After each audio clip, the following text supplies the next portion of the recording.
Olá, chicos! Estamos juntos novamente para mais uma aula de espanhol. Hoje a gente vai estar falando sobre as diferenças entre o espanhol de América Latina e o espanhol de Espanha.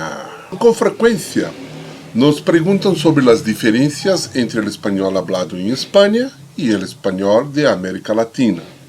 Si bien hay diferencias entre las variedades del español, lo primero que debemos aclamar es que todos los hispanohablantes pueden entenderse entre sí, ya sea en Cádiz o Cusco, Salamanca o San Domingo. Dicho esto, hay algunas diferencias entre el español de España y el español hablado en América Latina. Também há diferenças entre os tipos de espanhol que se hablan em diferentes partes de América Latina e em diferentes partes de Espanha. Para empezar, como se chama o idioma? En América Latina é normal llamarlo castellano. Castellano por la região de Castilla, em lugar de espanhol. Também é certo que em alguma parte de Espanha, onde outros idiomas regionais como o galego, gallego e o catalão são línguas oficiais. Se ele denomina espanhol. Por que há diferenças? Quando os colonizadores espanhóis viajaram por el mundo para difundir a palavra de Deus e tomar metais preciosos a cambio, levaram com eles uma linguagem que estava em processo de cambio em sua terra natal. Por que existem diferenças? Então, quando os colonizadores espanhóis eles viajaram pelo mundo para espalhar a palavra de Deus e em troca, de metais preciosos, trouxeram consigo uma linguagem que estava em processo de mudança na sua terra natal. Um linguista chamado Mark Warted se inventou o termo colonial leg, ou retraso colonial, para describir uma situação em la que a língua hablada em las colônias não estava ao dia com as inovações do idioma em seu país de origem. Um exemplo, em inglês seria o uso del fall em los Estados Unidos e autumn em Grã-Bretanha, na Grã-Bretanha. Quando os colonizadores britânicos viajaram a Estados Unidos, fall era mais comum que a versão latina em inglês britânico. Tempo depois, a antiga palavra germânica fall se volviu obsoleta em Grã-Bretanha, que em cambio tomou prestado um término francês, pero segue sendo usado em Estados Unidos. Este processo ocorre com o vocabulário, pero também com a gramática.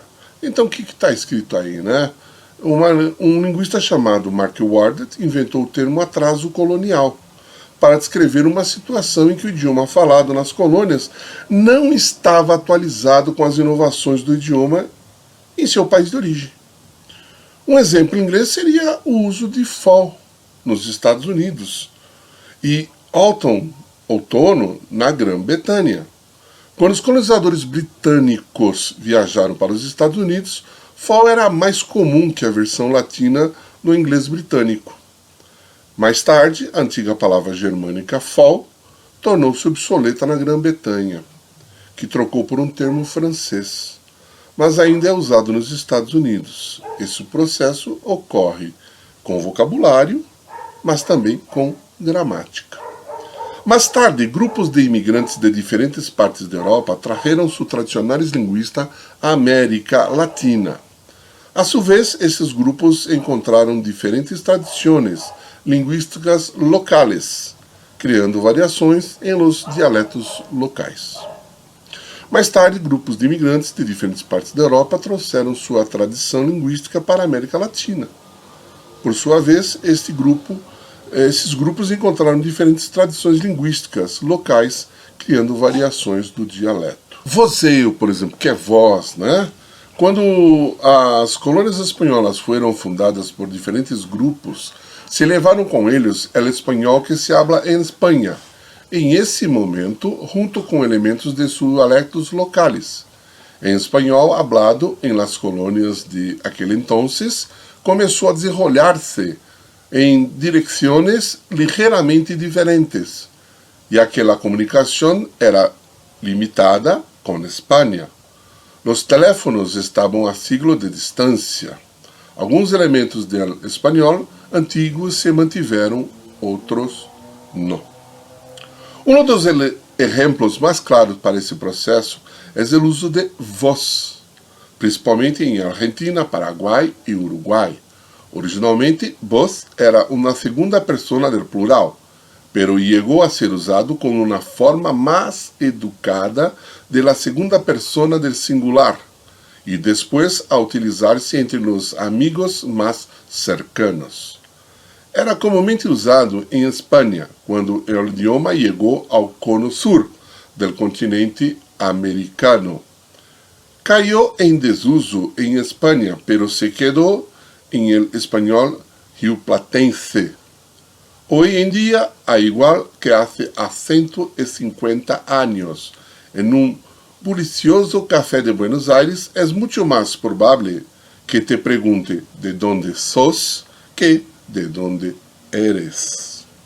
El uso de vos e sua conjugação distinta parece estar aumentando em algumas partes de América Latina, onde havia sido previamente utilizado por grupos minoritários, como em Bolívia, Chile, Nicarágua e Costa Rica. É importante sublinhar que a gente te entenderá em todo o mundo se utilizas tu ou vos. Os espanhóis solo poderiam pensar que eres um viajero del tempo de la Idade Média ou de Argentina. A grande maioria de palavras espanholas são universais, pero outras não. Alguns exemplos incluem teléfono móvel, celular e ordenador, computador, sendo a segunda de cada pareja a forma latino-americana. Também há muitas palavras, mas que variam entre dialectos. Por exemplo, em Espanha se diz bolígrafo, em Chile, lápis pasta, em Argentina, lapicera, e assim sucessivamente. Eu vou apresentar para vocês aqui um vídeo muito engraçado de dois irmãos colombianos sobre as diferentes palavras que você pode encontrar no mundo falado que se habla, que se fala espanhol, tá? Fica aqui um desafio para vocês aí. O vídeo é com legenda e para vocês descobrirem aí algumas palavras, o significado de alguma delas, tá bom, gente? Vamos lá, vamos curtir esse vídeo. Qué difícil es hablar el español, porque todo lo que dices tiene otra definición. Qué difícil entender el español, yo ya me doy por vencido, para mi país me voy. Chucho es frío en Argentina, Chucho en Chile es una cárcel, Chucho en México si hay alguien con el don de ser muy hábil. El chucho de Chucho es un chucho ladrando y por chucho a Chucho le echaron a Chucho, que Chucho era frío, yo agarré un chucho, que Chucho decía extraño a mi Chucho. Comencé por aprender los nombres de los alimentos, pero frijoles por 8 y habichuelo al mismo tiempo. Y aunque estaba confundido con lo que comía en la mesa de algo, yo estaba seguro, un strawberry es una fresa. Y ¡qué sorpresa! Cuando en México a mí me dijeron fresa por tener ropa de Armani y pedir un buen vino en la mesa. Qué difícil es hablar el español, porque todo lo que dices tiene otra definición. Qué difícil entender el español, yo ya me doy por vencido, para mi planeta me voy. En España el líquido que suelta la carne la gente le dice jugo. Por otro lado, en España el jugo de frutas la gente le dice zumo. Me dijeron también que el sumo pontífice manda en la religión, y yo siempre creí que un zumo era un gordo y están capellando en Japón. En Puerto Rico, ojos es ice, ice es hielo, hielo el color de la yema del huevo. Oso es ver, y ver es sí, sí es la nota que en inglés es be. Y aparte B es una abeja y también es ser. Y ser Michael le decía a mi profe de inglés, y el que cuida tu edificio es un guachimán. Y con los chicos de tu barrio sales a janguear. Y la glorieta es un rombo y te vistes con overol, porque tiene que ser tan difícil saber cómo diablos hablar español. No es que no quiera, perdí la paciencia. La ciencia de este idioma no me entra en la conciencia. Yo creía que cargando un diccionario en mi mochila y anotando en un diario todas las palabras que durante el día aprendía, y leyendo, viajando, charlando, estudiando y haciendo amigos en cada esquina, y probando todo tipo de comida y comprando enciclopedias y antologías, yo pensé que aprendería y que con fe lo lograría. Mis esfuerzos fueron en vano. Yo creía que hablaría el castellano, pero ya no. Yo ya me doy por vencido, para mi país me voy.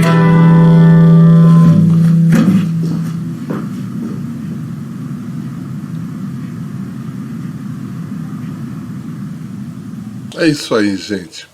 É um vídeo bem interessante porque mostra realmente quais são e como são as diferenças das mesmas palavras nos países diferentes falantes da língua castelhana ou espanhol.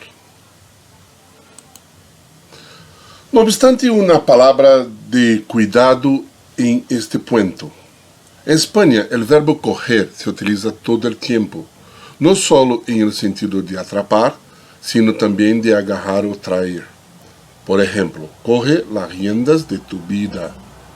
Quiere decir toma las riendas de tu vida. Deberías aprender español de España o español de América Latina. Algunas personas dicen que el español colombiano es la variedad más clara y bonita del idioma. Otros dicen que el español argentino es el más sexy. Mientras otros creen que el español de Madrid es el más importante, ya que allí está la sede de la Real Academia Española, que regula la lengua. Pero no debería ser una cuestión de español de España versus español de América Latina. Ten la seguridad de que cualquier variedad de español que aprendas será entendido en todo el mundo de habla espanhola. Eu coloquei aqui também alguns exemplos. Olha lá. Sanduíche na Espanha é diferente na América Latina, que é bocadilho. Sumo, como disse na canção, e jugo aqui na América Latina. Tortilha e tortilha, você vê que são diferentes. Na nossa apostila você tem ainda alguns exemplos na página, deixe-me ver aqui se eu localizo fácil. Eu fechei a minha apostila, mas tem alguns exemplos para você ver também. Deixe-me... Deixa eu ver se eu acho fácil. Achei aqui. Na página 25, você tem alguns exemplos também de diferença entre Espanha e Argentina. Eu gostaria, inclusive, que você fizesse também, montasse esses exemplos aqui, esse exercício dessa página. Tá bom, gente? É bem facinho. Então aqui a gente está preparado para fazer os exercícios da página 26, 27 e 28 de nosso libro de trabajo.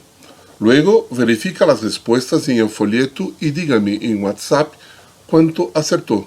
De acordo? Aqui a gente já pode fazer os exercícios em cima do que a gente viu nesse vídeo, das páginas 26, 27 e 28. Não esquecendo da página 25 também, que é bem simples. Depois que você fizer o exercício, dá uma verificada nas respostas, como foi o seu acerto, e manda para mim para o WhatsApp. Acertei tantas, errei, tá? Qual a sua dificuldade, se teve dificuldade em algum exercício específico. Fala comigo, estou lá no WhatsApp à sua disposição. Tá bom, gente?